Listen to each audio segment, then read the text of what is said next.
or at least 50% more than their assets are. The whole thing is like a Mickey Mouse game. It's a Ponzi. It's a scam. It's unbelievable. And it's not hard to understand. There are no rules anymore. They just went out the window. Now that the Fed has admitted to buying Treasury bonds, why doesn't the Treasury stop selling bonds to anyone but the Fed? Presumably, the interest that would be saved would amount to billions of dollars each month, since the Fed can't pay interest to the Treasury, or can they? The money that the Fed receives from the Treasury in interest goes back to the Treasury, less their expenses. So most of that goes back to them. And the reason they do all their financing through the Fed is it's highly inflationary because they monetize right away. And you're going to start seeing that next month, maybe even this month. But you won't see those figures till next month. And, they're again increasing M3, which they don't publish anymore, in excess of 17%. I don't know what the number is. I know that M2, MZM from the St. Louis Fed, is 17%. And there's a number of more items in M3 than there is in M2.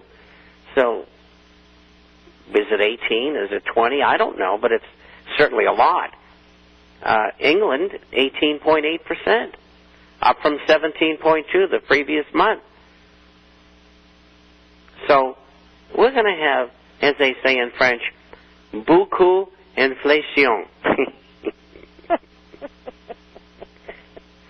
We can give this to you in 5 languages if you want. Geez, I'm really getting rusty because I don't use them anymore. Unemployment in the U.S. has jumped to its highest level since 1983 after employers cut 663,000 jobs. The Labor Department reported the rate leaped to 8.5% in March. They revised its figures for January, and it's the biggest decline since October 1949. Plus, you have the auto industry showing over 40% decline in their sales. And again, it's amazing. It's just reinforcing the manipulation with all the bad news. How come the Dow is going up and up and up?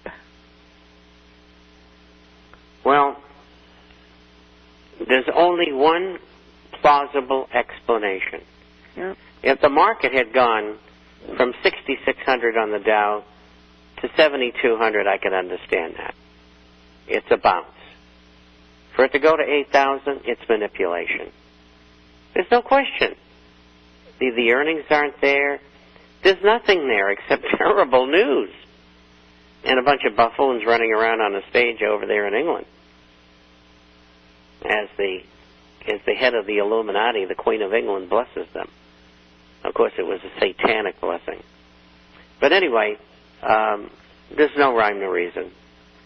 It's as simple as that. CNBC pundits are calling the end of the Depression. What is next? Are they duping the suckers back in for the final fall? And you sort of answered the second part of the question from Warren. When is hyperinflation going to kick in? It'll start this month or next. And, what you're seeing is gross violations of free markets. And it's not going to stop until we can stop these people from doing what they're doing. And they think that they can do anything they want.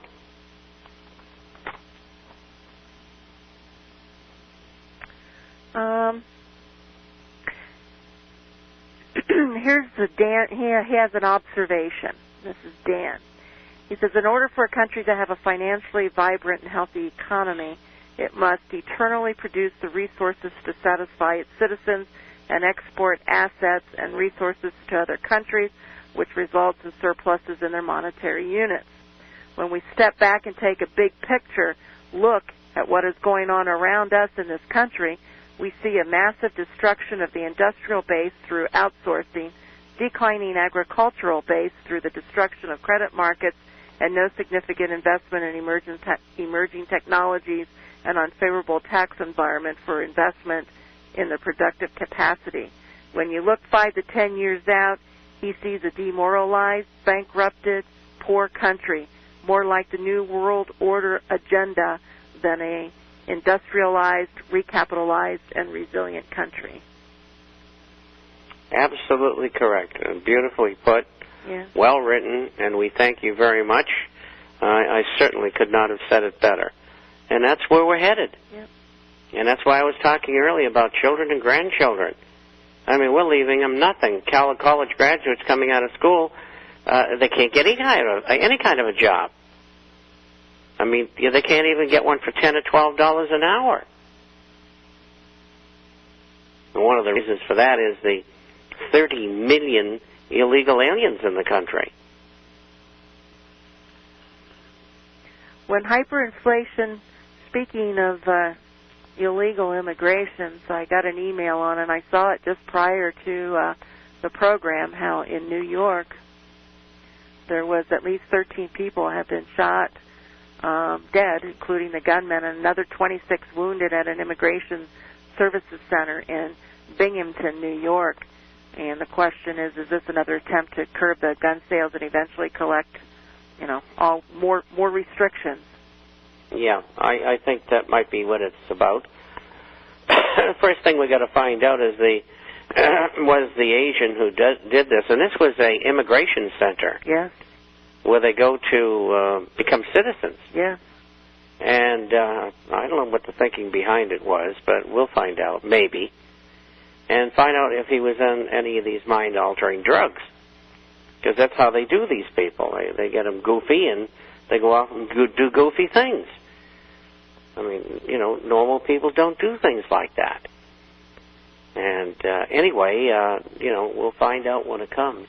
Incidentally, I just had another question come in, and it's from Melody.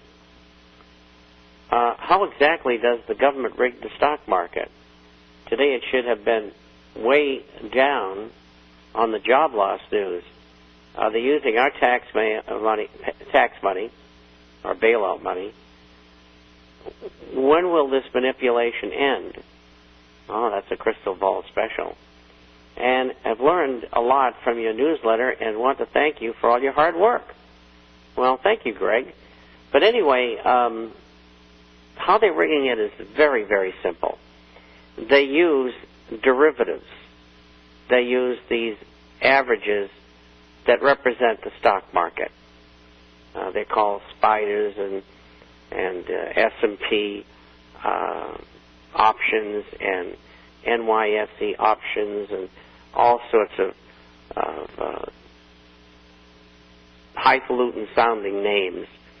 And they use these rather than using cash. And if the market goes that way, when they cash out, they make money. More often than not, they lose money. And that's how they do it. I'm sure that it's much easier to go in and buy 10,000 options on IBM and be naked. In other words, you don't put another side to that equation. And you make IBM go up. Because the people who sold you the options have to run around and buy IBM in order to complete that transaction. Now, if they don't do that, then they're running naked. And if IBM goes up, the writers of those options will be in fierce trouble. And so that's how they do it. And as I said earlier in the program, we were just told, and it's in tomorrow's International Forecaster, we were just told that someone from a large auditing firm worldwide, a top person in the company, where they're rigging the markets from and how they're doing it. It's in tomorrow's issue. According to New York Times, city officials and housing advocates in South Bend, Indiana, and in cities as varied as Buffalo, Kansas City, and Jacksonville, Florida, they are seeing an unsettling development. Banks are quietly declining to take possession of properties at the end of the foreclosure process, most often because the cost of the ordeal from legal fees to maintenance exceeds the diminishing value of the real estate. That's probably true. And that's why you have houses being used for prostitution and drugs, and people are sitting in, living in the houses when they shouldn't be, and all kinds of things like that.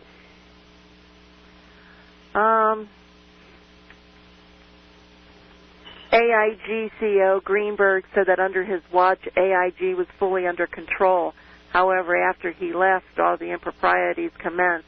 He also said that the present CEO, Liddy, does not have the background and knowledge to correct the present AIG problems.